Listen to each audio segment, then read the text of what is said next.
মেছাকি Tangani doctor বাবু অভিৰাম দলেৰ প্ৰতিমূৰ্তি আৰু স্মৃতিগ্ৰন্থ উন্মোচন চিলাপথাৰৰ সমীপৰ নৈপৰীয়া পিছপৰা বেচাকী টঙানীৰ ডাক্তৰ বাবুৰূপে খ্যাত অভিৰাম দলেৰ স্মৃতিত আজি উন্মোচন কৰা হয় এখন স্মৃতিগ্ৰন্থ লগতে উন্মোচন কৰা হয় তেখেতৰ এটা আৱক্ষ প্ৰতিমূৰ্তি বেচাকী টঙানীৰ নাৰায়ণ য়াবীৰ ক্ষেত্ৰত অৱসৰপ্ৰাপ্ত সমবায় বিষয়া নীলম্বৰ দত্তৰ সভাপতিত্বত অনুষ্ঠিত গাম্ভীৰ্যপূৰ্ণ উন্মোচনী সভাখনৰ আনধৰে স্মৃতিগ্ৰন্থৰ সম্পাদক ধৰণীধৰ দলে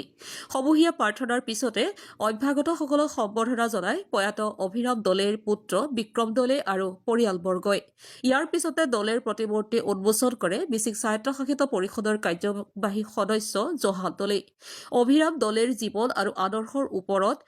ৰচিত বহু বিশিষ্ট ব্যক্তিৰ লেখনিৰে সমৃদ্ধ স্মৃতিগ্ৰন্থখন উন্মোচক হিচাপে উপস্থিত থাকে প্ৰত্নতত্ত্ববিদ সাহিত্যিক তথা ভাষাবিদ ভাস্কৰ বৰদলৈ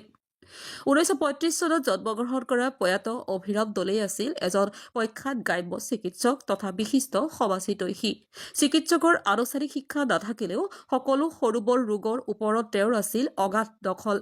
এসময়ত যাতায়াতৰ বিধ্বস্ত বেচাকী টঙানী অঞ্চলৰ তেখেত আছিল দুখীয়াৰ বন্ধু আৰু ৰোগীৰ বাবে এজন দেৱদূত সদৃশ ব্যক্তি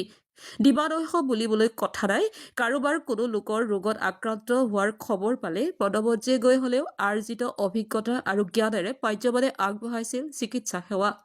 ৰাইজৰ বাবে জীৱন উৎসৰ্গা কৰা সৰ্বজন সমাদিত অমায়িক ব্যক্তিজনক ৰাইজে ডাক্তৰ বাবু বুলি সম্বোধন কৰিছিল সেইজন অভিৰাম দলেৰ স্মৃতি চিৰযুগমীয়া কৰি ৰাখিবৰ বাবে আজি ৰাইজে গ্ৰহণ কৰিলে এই পদক্ষেপ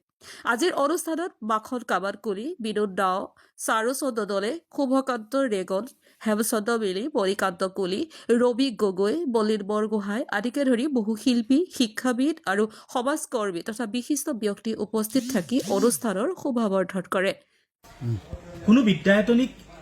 চিকিৎসা বিজ্ঞানৰ অৰ্হতা নথকাকৈ এজন ব্যক্তিয়ে মেছাকি টঙানী অঞ্চলটোত চিকিৎসা সেৱা প্ৰদানৰ এটা নিৰ্ভৰযোগ্য উৎস হিচাপে 1960 চনৰ পৰা তেখেতৰ জীৱনকালত আজিৰ পৰা 10 বছৰ আগলৈকে চিকিৎসা সেৱা প্ৰদান কৰিছিল সেই ব্যক্তিজনৰ নাম হ'ল অভিৰাম দলে যাক সকলোৱে অভিৰাম ডাক্তৰ বুলি কয় অথবা তেওঁ অভিৰাম ডাক্তৰ বুলি জানে অভিৰাম ডাক্তৰ দলে বুলিও জানে সেই ব্যক্তিজনৰ জীৱনৰ কৰ্মৰাজিৰ ওপৰত ভিত্তি কৰি ৰচিত এখন গ্ৰন্থ আজি উন্মোচন কৰা হ'ল তেখেতৰ বৰপুত্ৰ বিক্ৰম দলেৰ উদ্যোগত মাজুপুত্ৰ বিক্ৰম দলেৰ উদ্যোগত আৰু সেই গ্ৰন্থখনৰ উন্মোচক হিচাপে তাত থাকিবলৈ পাই উন্মোচক হিচাপে গ্ৰন্থখন উন্মোচন কৰি নিজকে গৌৰৱান্বিত অনুভৱ কৰিছোঁ আৰু এই কথাখিনি আটাইতকৈ অভিভূত কৰিলে